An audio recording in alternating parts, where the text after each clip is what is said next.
Budget के announcement के पहले एक कॉन्वर्जेशन जो हमारे स्टूडियो में हो रही थी वो ये थी कि अगर आप 2 टर्म देखें तो ये तीसरे टर्म का पहला बजट है, लेकिन है तो 12th budget for this government.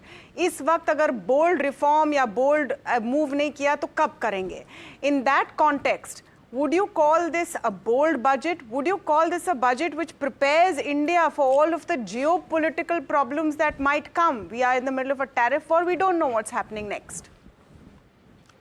Right ये बोल्ड या बिग बैंग वगैरह ये हम लोगों के वर्ड्स हैं, लेकिन सरकार को बजट जिस तरह से बनाना चाहिए, उसकी जो सैंक्टिटी और सीरियसनेस होनी चाहिए, उसमें मोदी सरकार ने हर अगले बजट के बाद आपको सरप्राइज किया है।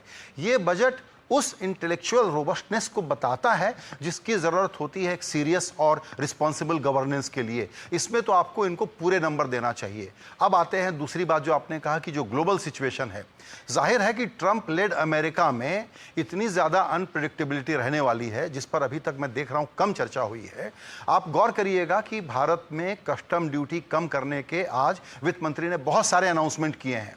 ये बड़ा क्लियर सिग्नल है सीधे अमेरिका, ट्रंप लेड अमेरिका को, कि भारत कस्टम ड्यूटी कम करने पर एक बड़ा मूव कर रहा है। तो आज का जो कस्टम ड्यूटी वाला मूव है ये उसी दिशा में है जो एक आपको बता सकता है कि ग्लोबल टर्मोइल में, अनसर्टेनिटी में, अनप्रेडिक्टेबिलिटी में भारत कैसे नेविगेट करेगा। इस बजट को पढ़ करके और इकोनॉमिक सर्वे का जो कुछ रिफ्लेक्शन इसमें दिख रहा है उसको पढ़ करके ये बड़ा क्लियर हो रहा है कि एक्सटर्नल अनसर्टेनिटीज को देखते हुए भारत अपने डोमेस्टिक प्रोग्रेस पे कैसे खड़ा रहे, क्योंकि बाहर कुछ भी हो सकता है, इस बात का ध्यान भी इस बजट में आप देख सकते हैं। जिसका कस्टम एक एग्जाम्पल है, कंप्लायंस दूसरा, सिंप्लीफिकेशन दूसरा है, इंश्योरेंस और पेंशन फंड के लिए और दरवाजे खोलना, 100% इन एफडीआई इन इंश्योरेंस तीसरा बड़ा कदम है।